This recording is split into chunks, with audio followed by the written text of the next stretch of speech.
Halo Tribuners, salam jumpa di Tribun Ambon hari ini edisi 10 Juni 2022. Sejumlah informasi terupdate dari Kota Ambon dan sekitarnya akan kami hadirkan di hadapan Anda. Bersama saya Tanita Patesina, kita mulai dengan berita pertama. Sempat hilang dua awak kapal KM Putra Masbuara ditemukan selamat di Pulau Leti, NBD.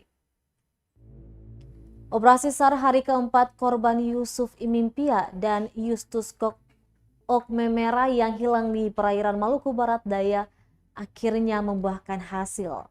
Tim SAR akhirnya menemukan korban terdampar di salah satu tempat di Pulau Leti. Demikian disampaikan Kepala Basarnas Ambon Mustari kepada tribunambon.com melalui pesan singkat WhatsApp 10 Juni 2022.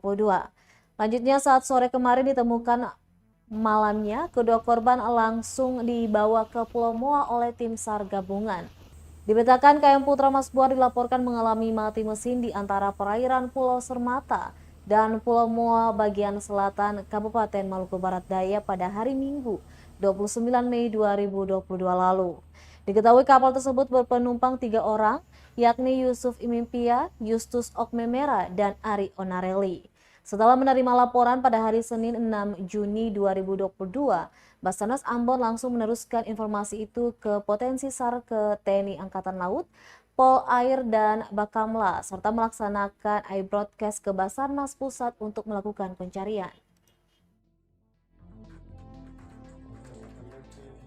Pelaksanaan operasi SAR terhadap 2 orang ABK KM Putra Masbuar atas nama Yusuf dan Justus dilaporkan bahwa pada hari Kamis sekitar pukul 16.00 ditemukan oleh nelayan setempat dan dievakuasi ke Pulau Leti. Saat ini kedua korban berada di desa Pulau Leti dan sudah ditangani oleh pemerintah setempat dan diberikan bantuan medis oleh rumah sakit atau puskesmas setempat. Kedua korban ini akan dievakuasi oleh kapal Basarnas KN Abimanyu menuju Pulau Moa untuk diserahkan. Dengan ditemukannya 2 korban tersebut, operasi SAR dinyatakan selesai. Demikian, terima kasih.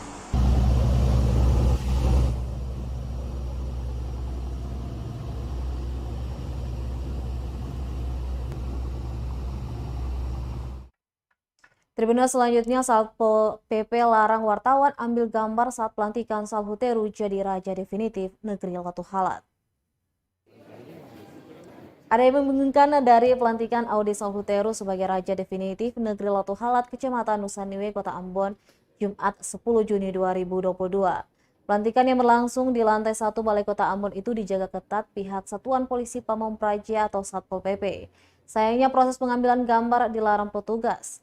Bahkan para awak media diminta berdiri di belakang petugas operator media center Dinas Komunikasi dan Informasi Pemerintah Kota Ambon. Sebelumnya wartawan yang membutuhkan video dan gambar diizinkan merekam di bagian belakang kameramen. Saat prosesi pelantikan dan menuju ke sana, wartawan disuruh memutar bagian belakang. Para awak media pun mempertanyakan larangan peliputan proses pelantikan tersebut. Seorang wartawan Kompas TV mengatakan dia dan rekan lainnya telah standby sejak pagi hari, lengkap dengan atribut peliputan. Setelah memutar, wartawan masih dilarang untuk lewat dan meliput. Sebagian wartawan yang kecewa terpaksa meninggalkan lokasi pelantikan.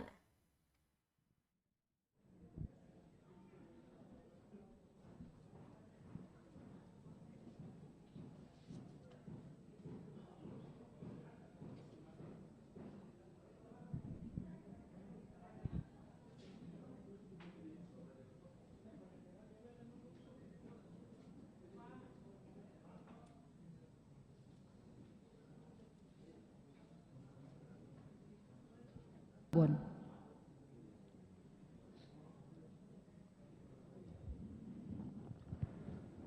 Dengan rahmat Tuhan Yang Maha Kuasa, pada hari ini Jumat tanggal 10 Juni tahun 2022, saya penjabat Wali Kota Ambon dengan resmi melantik Saudara Audi Salhuteru sebagai Soal pelarangan liputan pelantikan Raja Latu Halat, Watimena minta maaf ke wartawan. Pasca pelarangan peliputan prosesi pelantikan Raja definitif Negeri Latu Halat, penjabat Wali Kota Ambon Bodewin Watimena meminta maaf kepada wartawan. Permintaan maaf itu disampaikannya saat wartawan menanyakan alasan pembatasan peliputan oleh Satpol PP Kota Ambon Jumat 10 Juni 2022.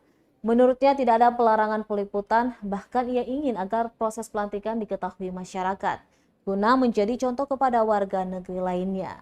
Watimena pun langsung menegur Satpol PP juga Kabak Protokol Kota Ambon. Sebelumnya wartawan sempat dilarang mendekat saat prosesi pelantikan Audi Sahuteru sebagai Raja definitif Negeri Latu Halat. Padahal sebelum acara dimulai, wartawan yang membutuhkan visual diizinkan mendekat dan merekam di belakang kameramen tim media center pemerintah Kota Ambon. Wartawan pun disuruh memutar lewat belakang unit layanan administrasi, namun saat memutar pun tetap dilarang lewat oleh Satuan Polisi Pamong Praja.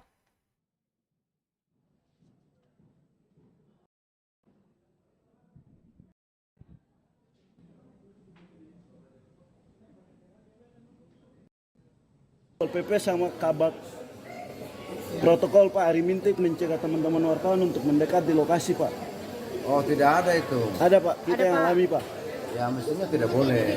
Mana? Dilarang masuk Pak.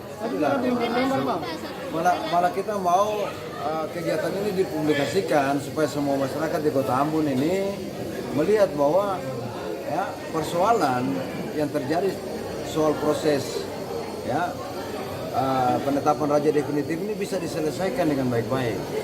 Ya Pak. Ya. Tapi nyatanya Kabak Protokol sendiri yang larang Pak. Ya saya nanti akan tegur dia. Ya, Pak. Nggak boleh lah. Ini kegiatan yang kita bikin dan mesti diketahui oleh publik. Apa yang disembunyikan dari kegiatan ini? Tidak ada. Apakah ada masalah? Oh tidak ada masalah.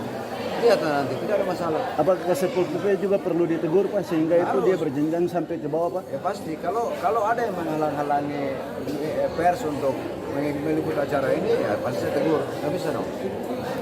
Ini kegiatan resmi dan terbuka, siapa saja bisa lihat. Nggak ada pembatasan. Apalagi terhadap teman-teman pers yang mesti nantinya memberitakan ini supaya menjadi contoh bagi kita untuk menyelesaikan persoalan di negeri-negeri yang lain.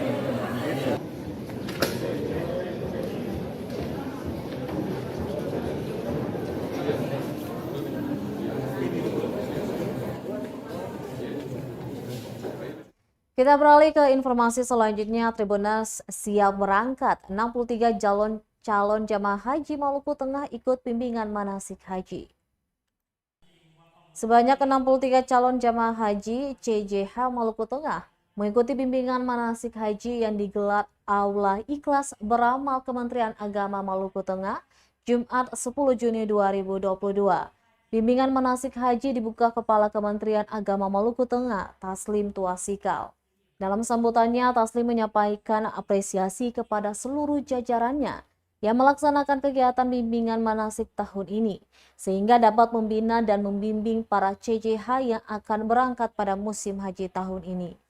Dikatakannya kegiatan ini patut disyukuri karena para calon jamaah haji akhirnya bisa berangkat setelah sempat tertunda selama 2 tahun akibat pandemi COVID-19.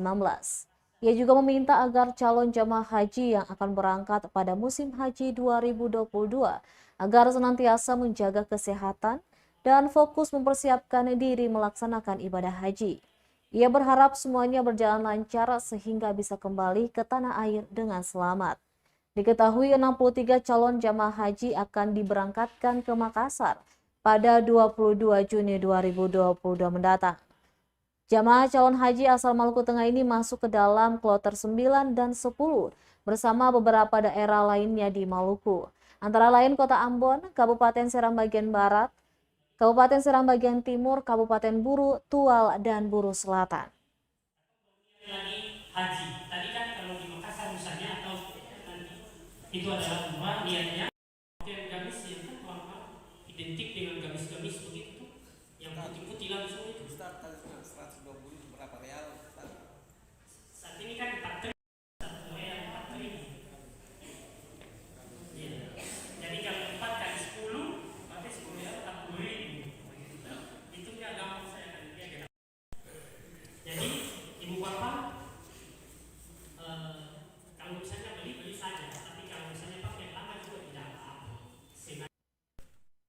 Ikut bimbingan manasik haji, ini bekal yang diberikan kepada CJH di Masohi. Sebanyak 63 calon jamaah haji CJH Maluku Tengah dibekali pengetahuan pelaksanaan ibadah haji di kantor Kementerian Agama setempat Jumat 10 Juni 2022. Dalam bimbingan itu, para CJH dibekali mulai dari persiapan pemberangkatan hingga pelaksanaan ibadah haji di Tanah Suci Mekah. Rafiuddin, salah satu pemateri manasik, menjelaskan materi manasik kali ini tak berbeda dengan tahun-tahun sebelumnya, di mana hal pertama yang diingatkan adalah apa yang harus disiapkan para CJH sebelum bertolak dari kota asal hingga persiapan berangkat dari tanah air ke Arab Saudi. Kemudian para pemateri juga menjelaskan terkait apa saja yang dilakukan saat pertama kali tiba di Tanah Suci hingga pelaksanaan puncak haji. Kemudian lanjut dia di Bukit Marawa, seluruh jamaah melakukan tahalul atau menggunting rambut. Puncak hajinya itu di Ar-Musna atau Arafah, Musdalifah, dan Minah. Setelah itu seluruh jamaah kembali ke Masjidil Haram untuk melakukan tawaf ifadah. Di mana tawaf ini merupakan tawaf yang menjadi rukun haji dan dilakukan bagi mereka yang telah pulang dari wukuf di Arafah. Tawaf ini juga dinamakan sebagai tawaf rukun umroh. Ibu bapak, kalau misalnya beli saja, tapi kalau misalnya pakai lama juga tidak apa-apa. Lalu kemudian harus para jamaah itu pastikan kondisi fisiknya saja, karena puncak daripada ibadah haji adalah nanti pada tanggal 9 Zulhijjah, yaitu istilahnya di Ar-Musna, Arafah, Musdalifah, dan Mina. Jadi diperlukan untuk para jemaah untuk menjaga kondisi fisik dan melaksanakan ibadah haji. Selain itu juga ada penguatan yang diberikan kepada ketua rombongan dan ketua kloter dalam membantu untuk ketua rombongan dan ketua rebu dalam membawa jamaah serta membantu ketua kloter dan pembimbing ibadah. Begitu juga dengan tenaga medis yang mendampingi para jamaah. Ya kan 450 ya, berarti 10. Kalau saat ini kan cukup, jadi mungkin di bawah itu. Tapi kalau untuk pelaksanaan. Baik Tribuners, demikianlah Tribun Ambon hari ini edisi 10 Juni 2022. Saya Tanita Patisina beserta tim redaksi yang bertugas undur diri. Sampai jumpa lagi dan amato. Terima kasih sudah nonton. Jangan lupa like, subscribe, dan share ya.